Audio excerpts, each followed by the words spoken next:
Welcome to Gaurav I classes. नमस्कार दोस्तों, मैं गौरव सर आप सभी का गौरव आई क्लासेज में स्वागत करता हूं।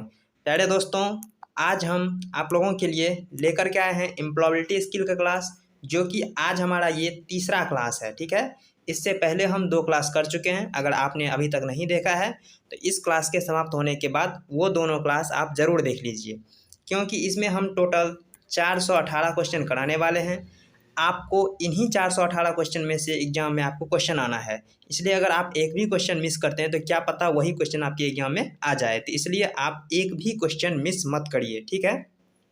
और ये जो क्वेश्चन है ये निमी के द्वारा जो अपलोड किया जाता है क्वेश्चन, जो कि हर एक बार एग्जाम में पूछा जाता है, वही क्वेश्चन है। इसमें हम 20 से लेकर के 30 तक क्वेश्चन करने वाले हैं। इससे पहले हम 20 क्वेश्चन कर चुके हैं। ये 2024 में आप लोग जो एग्जाम देंगे, जो भी अभी सेकेंड ईयर में है, सेकेंड ईयर आप किसी भी ट्रेड में हैं, सबके लिए एम्प्लॉयबिलिटी स्किल जो है वो कॉमन होता है। तो आप किसी भी ट्रेड में हैं, आप बेफिक्र होकर के इस क्लास को लीजिए ताकि आपको बेनिफिट हो सके, ठीक है। तो चलिए हम शुरू करते हैं आज की क्लास। उससे पहले आपको बता देते हैं, अगर आपका इसको पीडीएफ चाहिए, आपको अगर इसका पीडीएफ चाहिए तो गौरव आई क्लासेज नाम से टेलीग्राम ग्रुप है, वहाँ पे ज्वाइन होकर के सारा का सारा पीडीएफ आप ले सकते हैं, ठीक है। हमारी 2 क्लास हो चुकी है, आज हमारी तीसरी क्लास है, ठीक है। किसी वजह से कल हमारा क्लास जो है नहीं हो पाया था।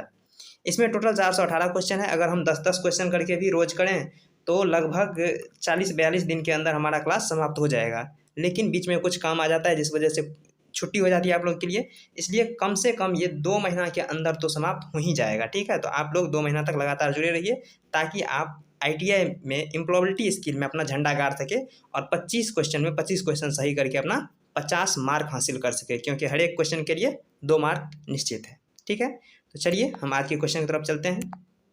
हमारा पहला क्वेश्चन है, when you meet the instructor inside और outside the ITI is it dash, यानी कि जब आप आईटीआई के अंदर या फिर बाहर प्रशिक्षक से मिलते हैं। प्रशिक्षक का मतलब आपके जो आईटीआई में जो आपके इंस्ट्रक्टर हैं, यानी कि आपके जो एक तरह से क्लास टीचर कहिए, वो जो हैं उससे अगर आप आईटीआई के बाहर या फिर आईटीआई के अंदर मिलते हैं तो आप कैसा रहेंगे।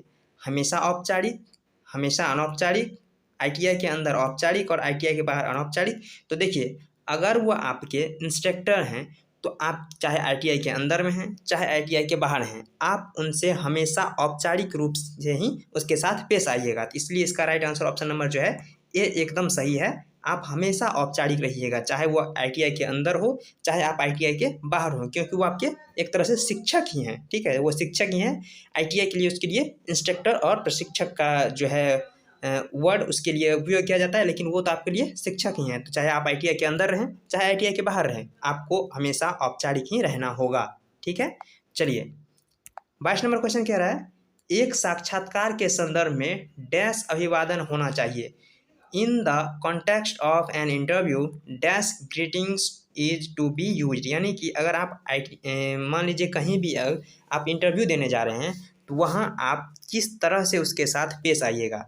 तो ऑप्शन ए कह रहा है औपचारिक, ऑप्शन बी कह रहा है अनौपचारिक, ऑप्शन सी मैत्रीपूर्ण और ऑप्शन डी हार्दिक। तो देखिए, आप हमेशा इंटरव्यू में औपचारिक ही रहते हैं, चाहे आप किसी भी चीज़ का इंटरव्यू के अंदर, बहुत से बड़े आप नौकरी के लिए इंटरव्यू देने जा रहे हैं, या फिर आपका जो आईटीआई का ही मान लीजिए आपका जो सेशनल वगैरह होता है, वहाँ पे जो आप लोग आपका इंटरव्यू लिया जाता है, वहाँ भी तो हमेशा जो है आपका औपचारिक ही रहना चाहिए इंटरव्यू के दौरान, ठीक है। ये अनौपचारिक, मैत्रीपूर्ण या हार्दिक की जरूरत नहीं है, ठीक है। इसका right answer option number A हो जाएगा, ठीक है। चलिए नेक्स्ट क्वेश्चन हमारा क्या कह रहा है, when you make an inquiry at the bank it is dash situation, यानी कि मान लीजिए कि आप किसी बैंक में जाते हैं कुछ पूछताछ करने के लिए। मान लीजिए आपके अकाउंट में कोई प्रॉब्लम हो गया या फिर कुछ भी अगर आप जानना चाहते हैं बैंक के कर्मचारी से, तो बैंक में अगर आप पूछताछ करते हैं तो किस तरह से पूछताछ करिएगा। औपचारिक करिएगा, अनौपचारिक करिएगा, मैत्रीपूर्ण करिएगा या फिर आकस्मिक करिएगा।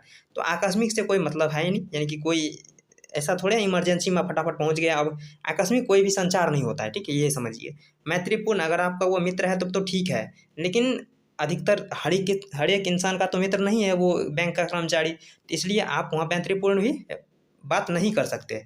देखिए ऑप्शन बी में है एक औपचारिक रूप से और ऑप्शन ए में है अनौपचारिक। तो अनौपचारिक नहीं रहना है, बैंक के कर्मचारी में भी, बैंक में पूछताछ हो, ऑफिस में पूछताछ हो, किसी कंपनी में पूछताछ हो, तो वहाँ पे आपको औपचारिक रहना होगा। इसलिए इसका राइट आंसर जो है अपना ऑप्शन नंबर बी एकदम सही है। चलिए नेक्स्ट हमारा 24 नंबर क्वेश्चन कर रहा है, ड्यूरिंग द कोविड-19 pandemic it is better to dash than shake hand and say namaste then dash, यानी कि इसे हिंदी में समझिए और बेहतर तरीके से।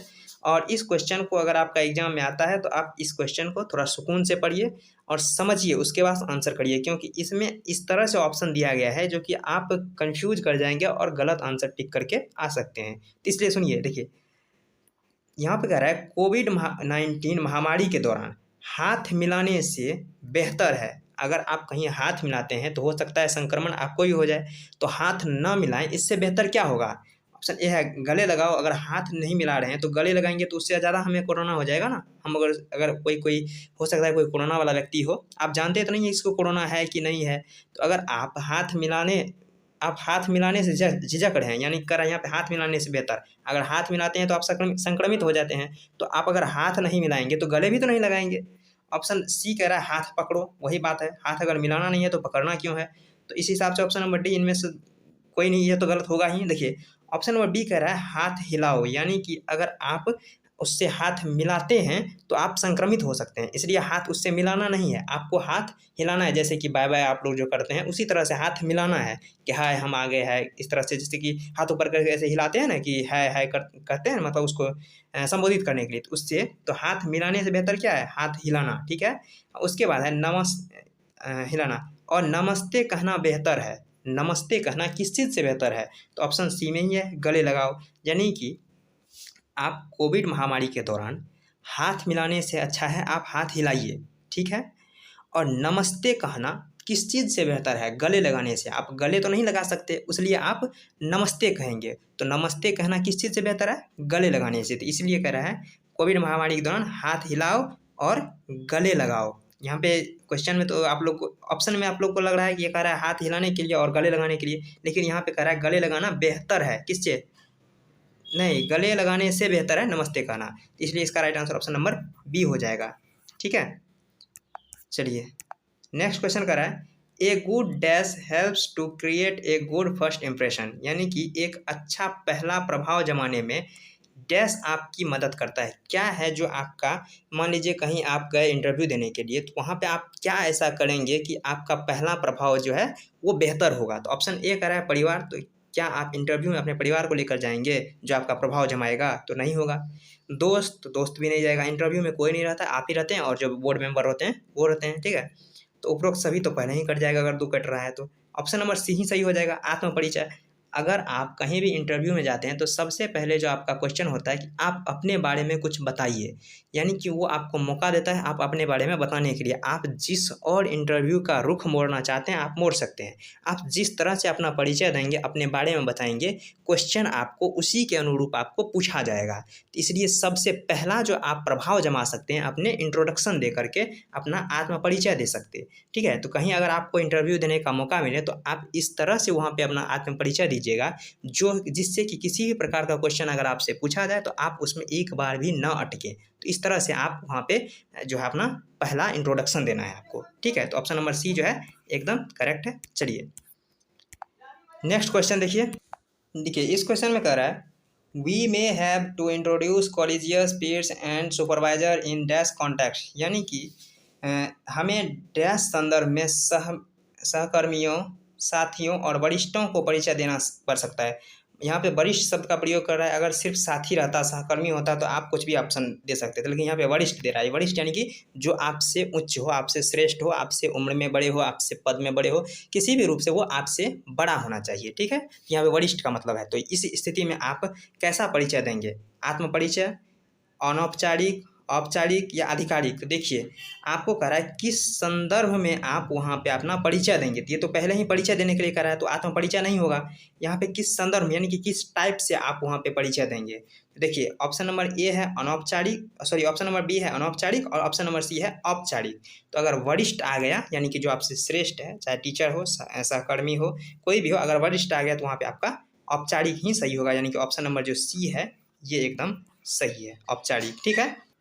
चलिए नेक्स्ट क्वेश्चन 27 नंबर कह रहा है एक quick self introduction is called dash, यानी कि एक त्वरित आत्मपरिचय कहा जा सकता है।